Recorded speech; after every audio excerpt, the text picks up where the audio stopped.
Marcus will be giving us My Spiritual Evolution. Please welcome Marcus Wiesner, My Spiritual Evolution.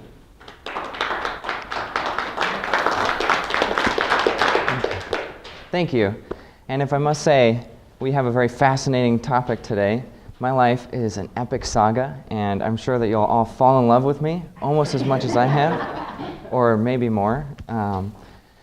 And all jesting aside, when composing this speech, I actually had a really hard time paring it down to less than an hour, much less 6 minutes. So I finally settled on one extraordinarily significant event in my life that truly shaped who I am as a person and the way that I interact with the world. And I think it's extraordinarily valuable because it took me nearly 18 years to actually understand what I'm about to explain for you guys today. So I'm glad you all made it out. And what I'm referring to is I actually had a near-death experience when I was 7 years old. So this is what happened. I was going to a pool party, a birthday party with my friends, and there was no lifeguard on duty at the birthday party. And I actually ended up drowning at that birthday party. And just like Jesse was describing earlier, I had all of this intense fear and panic about the prospect of dying because I knew exactly what was going to happen. And my life flashed before my eyes, just like it's supposed to. And since I was 7 years old, it was really sort of a short flashback. And then the most remarkable thing happened. Without losing any consciousness at all, I was still fully awake, but the awareness of my physical existence completely departed.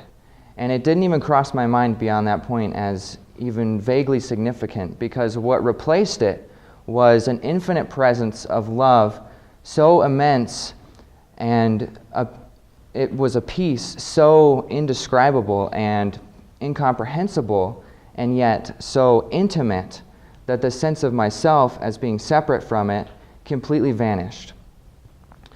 And it went on forever. It went on for an eternity.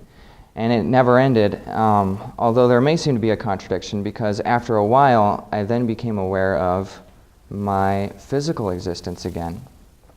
And I was aware of my body coming out of the water and being laid on the grass next to the pool, and also my lungs heavy with water. And so that was really the beginning of my reorientation back to this world, which, as I mentioned, took me 18 years. And there's two main effects I want to talk with you about that I hope the first one is something you can take home with you today, because I lost all fear of death, and it hasn't returned ever since. And the second main thing that happened is I began this journey for a quest for meaning in my life, between trying to find continuity between the infinite perfection that I had experienced and day-to-day life. And at first I thought there was no way that those two could possibly be related. I thought that there was no way to reconcile the two. First of all, I didn't equate what I had experienced with God, because the world's ideas of God are that he's some sort of superhuman guy, you know? And I did not experience a superhuman guy. And I also couldn't reconcile all of the pain and suffering that I saw in the world with the infinite perfection that I had experienced. And I didn't want to believe in a God that would create all of that. And so I began this quest for meaning, and I tried to search for this perfection in the world, and I looked for it everywhere. I looked for the perfect medicine. I looked for the perfect state of mind. I even looked for the perfect person out there. And it really led me to some very dark places that I don't want anybody to have to go there. And in the middle of all of this searching, I actually even completely forgot about the event itself, and it exited my conscious memory. Until about 8 months ago. I was meditating and praying, and I reached a very high state where I was suddenly aware of the presence of God as a reality. And it startled me because it was the exact same. And I suddenly realized that it was the presence of God that I had experienced when I was 7 and that I had been searching for my whole life.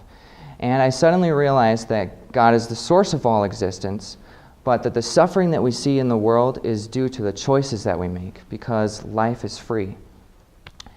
And I came to this conclusion in my mind that the only reasonable thing for me to do in exchange for the gift of life that I had been freely given was to devote my existence back to its source out of gratitude.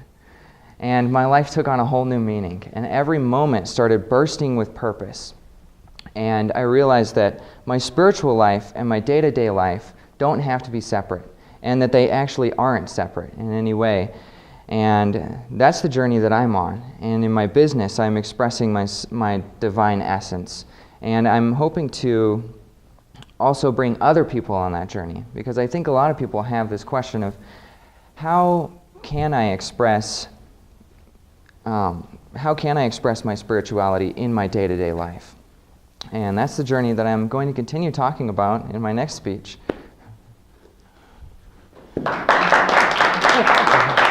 Amazing. Thank you. Mr. Pritchett?